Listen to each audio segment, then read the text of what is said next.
வணக்கம். ம். உலக மக்கள் தொகையில பாதிக்கு மேல நகரங்கள்ல வாழ்றாங்கன்னு சொன்னா நம்ப முடியுதா? ஆமா. எதுக்காக மக்கள் தங்களோட சொந்த ஊரையும், உறவுகளையும் விட்டுட்டு வேற ஒரு இடத்துக்கு போகணும்? இந்த மாதிரி கேள்விகளுக்கு பின்னாடி இருக்கிற ஆழமான நோக்கங்கள தான் நாம இன்னைக்கு அலச போறோம். கரெக்ட். இன்னைக்கு நம்ம பார்க்க போறது இடம்பெயர்வு, அதாவது மைக்ரேஷன், அப்புறம் நகரமயமாதல், அர்பனைசேஷன் பத்தி. ஓகே. இதுக்கு ஆதாரமா தமிழ்நாடு அரசின் 8ஆம் வகுப்பு சமூக அறிவியல் பாடப்புத்தகத்தை வச்சுக்க போறோம். மக்கள் ஏன் இடம்பெயர்றாங்க, நகரங்கள் எப்படி உருவாகி வளருது, இதுக்கு அடிப்படையா இருக்கிற நோக்கங்கள் என்ன, அதோட தாக்கங்கள் என்னன்னு கொஞ்சம் விரிவா பார்க்க போறோம். இது உங்களுக்காகவே பிரத்யேகமா நாங்க செய்யற ஒரு ஆழமான பார்வை. சரி, அப்போ ஆரம்பிக்கலாம். இடம்பெயர்வு. இது ஒண்ணும் புது விஷயம் இல்லையே. மனுஷன் காலங்காலமா இடம் மாறிக்கிட்டே தானே இருக்கான். ஆமா ஆமா. ஆனா இந்த இடப்பெயர்ச்சிக்கு பின்னால இருக்கிற உண்மையான உந்துதல் என்ன? என்ன நோக்கத்துக்காக மக்கள் இப்படி ஒரு பெரிய முடிவு எடுக்கிறாங்க? நீங்க சொல்றது ரொம்ப சரி. இது மனித வரலாற்றோடவே சேர்ந்த ஒரு விஷயம். ஆனா அதற்கான நோக்கங்கள் காலத்துக்கு ஏத்த மாதிரி மாறிக்கிட்டே இருக்கு. அடிப்படையா பாத்தீங்கன்னா 2 விதமான உந்துதல்கள் இருக்கு. ஒண்ணு, மக்களை அவங்க இருக்கிற இடத்துல இருந்து வெளியே தள்ளுற காரணிகள், அதாவது உந்து காரணிகள், அதாவது புஷ் ஃபேக்டர்ஸ் சொல்றோம். ஓ, தள்ள காரணிகள். சரி. இன்னொன்னு, ஒரு குறிப்பிட்ட புது இடத்தை நோக்கி அவங்களை ஈர்க்கிற காரணிகள், அது இழு காரணிகள், அதாவது புல் ஃபேக்டர்ஸ். இந்த 2 தான் இடப்பெயர்ச்சிக்கான முக்கிய நோக்கங்களா அமையுது. ஓ, உந்து காரணிகள், இழு காரணிகள். புரியுது. அதாவது ஒண்ணு பிரச்சனைகள்ல இருந்து தப்பிக்க வைக்கிற நோக்கம், ஆமா, இன்னொன்னு வாய்ப்புகளை தேடி போற நோக்கம். அப்படிதானே? அதேதான். இந்த உந்து காரணிகள்னா என்ன மாதிரி விஷயங்களா இருக்கும்? கொஞ்சம் சொல்லுங்களேன். சரியா சொன்னீங்க. உந்து காரணிகள்ங்கிறது பெரும்பாலும் நெகட்டிவான சூழல்களால் உருவாகும் நோக்கங்கள் தான். உதாரணத்துக்கு, ஒரு இடத்துல வேலையே இல்லைன்னு வச்சுக்கோங்க. கடுமையான வறுமை, அடிக்கடி வறட்சி, வெள்ளம், பூகம்பம் மாதிரி இயற்கை சீற்றங்கள், இல்லனா போர், உள்நாட்டு கலவரம், அரசியல் சரியில்லாம இருக்கிறது, மதம் அல்லது சமூகம் சார்ந்த பிரச்சனைகள். இந்த மாதிரி சூழல்கள்ல அங்கிருந்து வெளியேறி பாதுகாப்பான ஏதோ ஒரு வகையில பிழைக்க ஏற்ற ஒரு இடத்துக்கு போகணுங்கிற நோக்கம் மக்களுக்கு வலுவா வரும். இது ஒரு தப்பிக்கும் அல்லது ஒரு பாதுகாப்பை தேடும் நோக்கம் தான். புரியுது புரியுது. அப்போ வாழ்க்கை நடத்துறதே சிரமமா இருக்கும்போது வேற வழியே இல்லாம அந்த இடத்தை விட்டு போக வேண்டிய ஒரு கட்டாயம் ஏற்படுது. ஆமா. சரி, அப்போ ஈழ் காரணிகள் அது எப்படி இந்த நோக்கத்தை உருவாக்குது? எதெல்லாம் மக்களை ஒரு புது இடத்தை நோக்கி கூப்பிடுது? இழுக்காரணிகள்ங்கிறது ஒரு புது இடத்துல இருக்கிற நல்ல விஷயங்கள், கவர்ச்சியான அம்சங்கள். ஓஹோ. அங்க போனா வாழ்க்கை இன்னும் நல்லா இருக்குங்கிற ஒரு எதிர்பார்ப்ப, ஒரு நோக்கத்தை இது உருவாக்குது.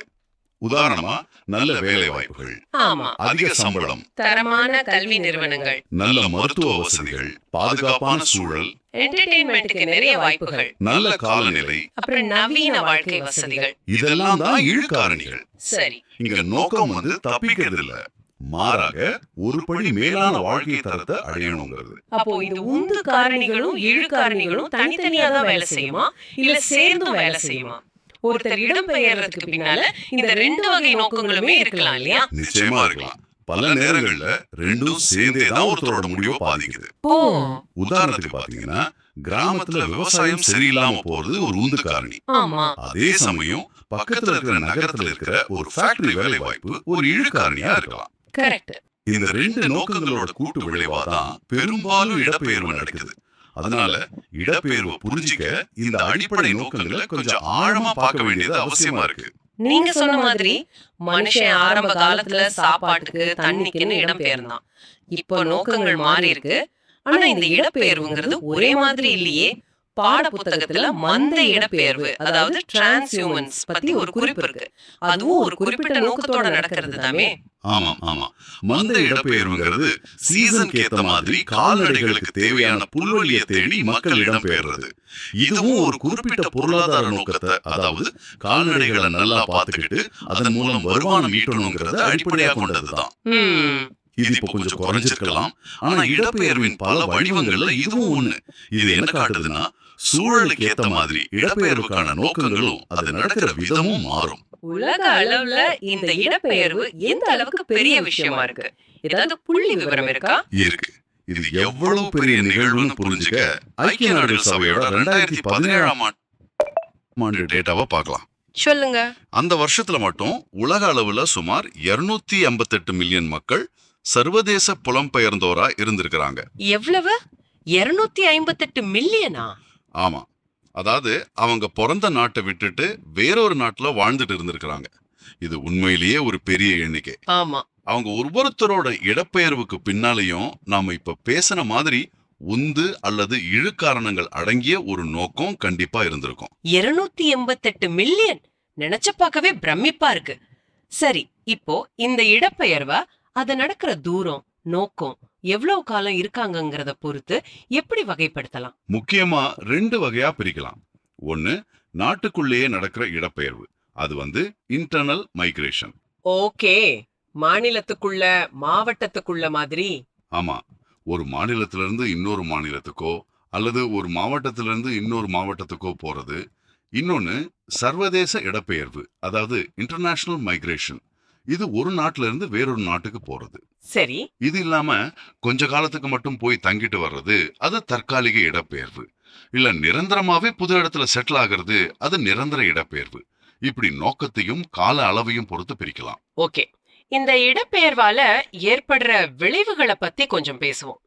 மக்கள் குறிப்பிட்ட நோக்கங்களோட இடம்பெயரும் போது அது அவங்க கிளம்பின இடத்துலயும் போய் சேர்ந்த இடத்துலயும் என்ன மாதிரி தாக்கங்களை ஏற்படுத்துது? இது ஒரு முக்கியமான கேள்வி. ஏன்னா நோக்கங்கள் எப்படி விளைவுகளை தீர்மானிக்குதுன்னு இங்க பார்க்கலாம். முதல்ல மக்கள் தொகை அமைப்பிலேயே பெரிய மாற்றங்கள் வரும். எப்படி? ஒரு இடத்துல மக்கள் நெருக்கம் அதிகமாகலாம், இன்னொரு இடத்துல குறையலாம். குறிப்பா வேலை தேடி இளைஞர்கள் அதிகமா வெளியேறும் போது அவங்க கிளம்பின இடத்துல குழந்தைகளும் வயசானவங்களும் அதிகமா இருப்பாங்க. ஆமா. அவங்க போய் சேர்ந்த இடத்துல வேலை செய்யற வயசுல இருக்கிறவங்களோட எண்ணிக்கை கூடும். பாலின விகிதத்திலையும் மாற்றம் வரலாம். இது மொத்த சமூக கட்டமைப்பையே மாத்தும். பொருளாதார ரீதியா என்ன விளைவுகள்?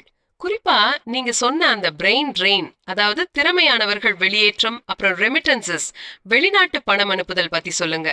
இதுக்கும் இடப்பெயர்வின் நோக்கங்களுக்கும் நேரடி தொடர்பு இருக்கு இல்லையா? நிச்சயமா நேரடி தொடர்பு இருக்கு. பிரெயின் ட்ரெயின்ங்கிறது நல்ல கல்வி, சிறந்த வேலை வாய்ப்புங்கிற இழு காரணிகளால, அதாவது அந்த நோக்கத்தால. ஒரு நாட்டுல நல்லா படிச்ச திறமையான இளைஞர்கள் வேற நாடுகளுக்கு போறது, இது அந்த இளைஞரோட தனிப்பட்ட நோக்கத்தை நிறைவேற்றலாம். ஆனா அவங்க கிளம்புன நாட்டுக்கு இது ஒரு பெரிய இழப்பு இல்லையா? அவங்களோட திறமையை அந்த நாடு இழக்குது. ஆமா, அது உண்மைதான். அதே சமயம் ரிமிட்டன்சஸ்ங்கிறது பொருளாதார நோக்கத்தோட வெளிநாடு போனவங்க அங்க சம்பாதிச்சு அவங்க வீட்டுக்கு அனுப்புற பணம். இது அந்த குடும்பங்களுக்கு பெரிய உதவியா இருக்கிறதோட சில நேரங்கள்ல நாட்டுக்கே ஃபாரின் எக்ஸ்சேஞ்ச் கொண்டு வருது. ஆக பொருளாதார நோக்கத்தால நடக்கிற இடப்பெயர்வு பிளஸும் இருக்கு, மைனஸும் இருக்கு. அப்போ சமூக கலாச்சார ரீதியா என்ன ஆகும்? வெவ்வேறு பின்னணியில இருந்து வர மக்கள் ஒன்னா வாழும்போது என்ன மாதிரி மாற்றங்கள்? இது ஒரு கலவையான விளைவுகளை கொடுக்கும். ஒரு பக்கம் பாத்தீங்கன்னா புதிய கலாச்சாரங்கள், பழக்க வழக்கங்கள்லாம் அறிமுகமாகும். பலதரப்பட்ட மக்கள் கலந்து வாழ்றது ஒரு பரந்த மனப்பான்மையை உருவாக்கலாம்.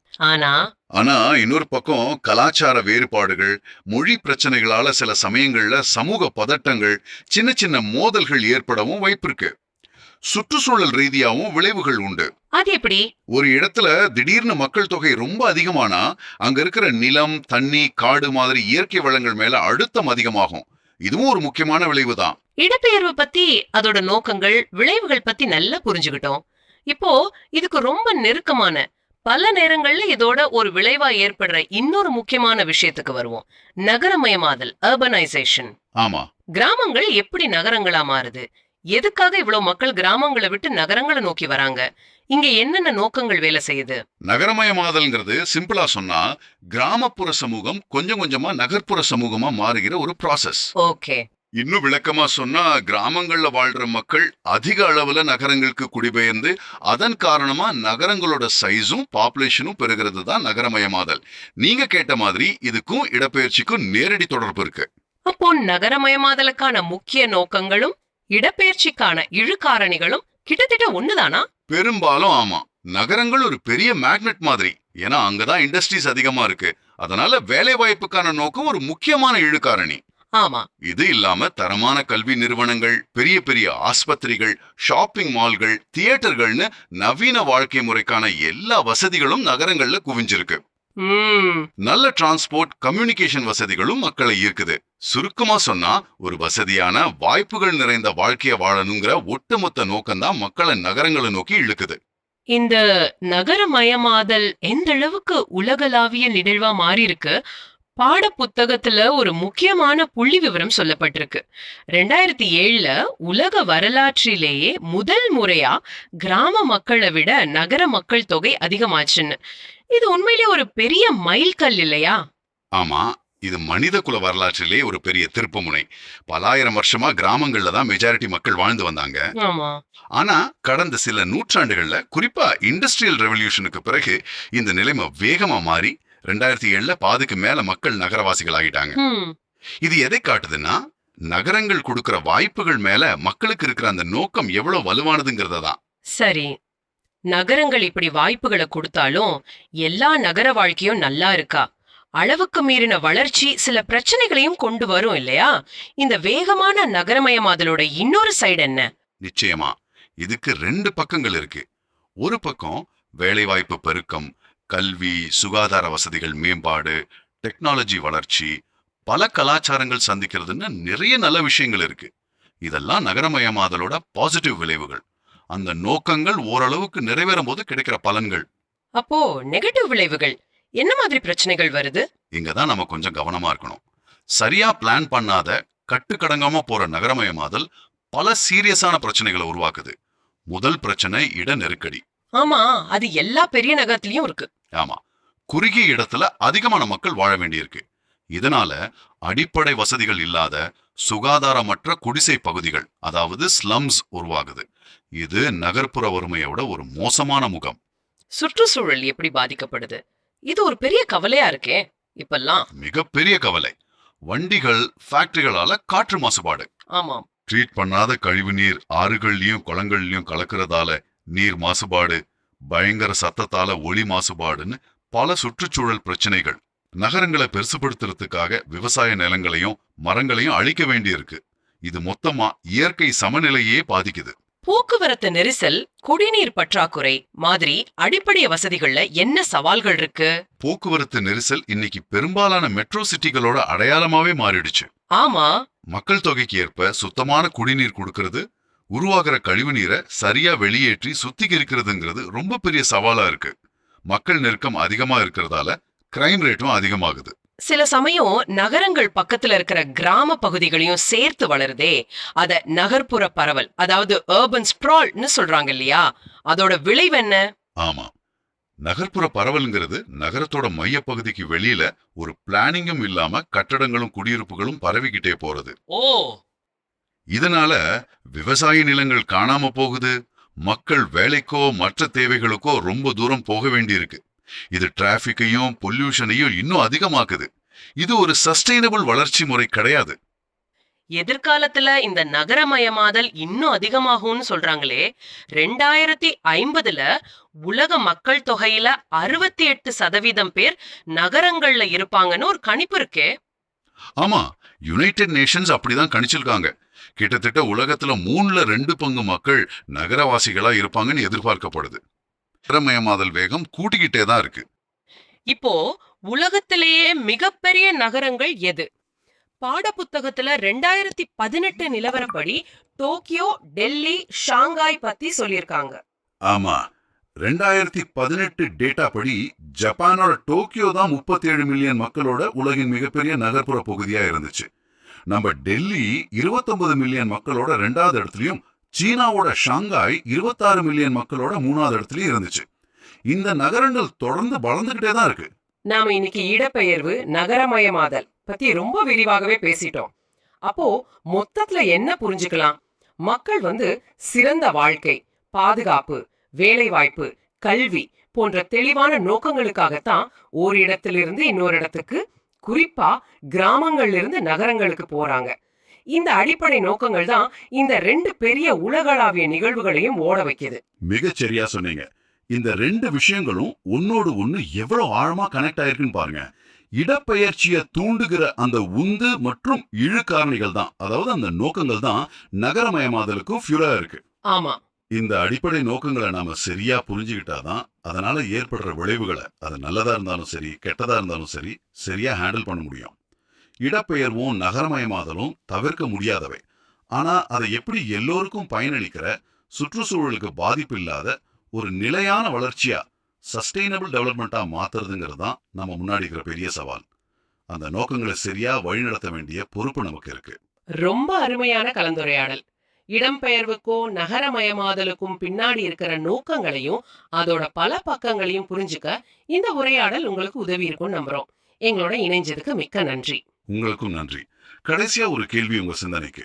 நாம இப்போ பேசின வேலைவாய்ப்பு, கல்வி, பாதுகாப்பு மாதிரியான பழைய நோக்கங்களை தாண்டி எதிர்காலத்துல கிளைமேட் சேஞ்ச் தீவிரமாகிறது, இல்லனா ஆர்டிபிஷியல் இன்டெலிஜென்ஸ் மாதிரி டெக்னாலஜி இன்னும் பெரிய அளவுல நம்ம வாழ்க்கையில வர்றது, இந்த மாதிரி புதிய காரணிகள் மக்கள் எங்க வசிக்கணும், ஏன் வசிக்கணுங்கிற அவங்களோட நோக்கங்களை எப்படி மாற்றி அமைக்கலாம்?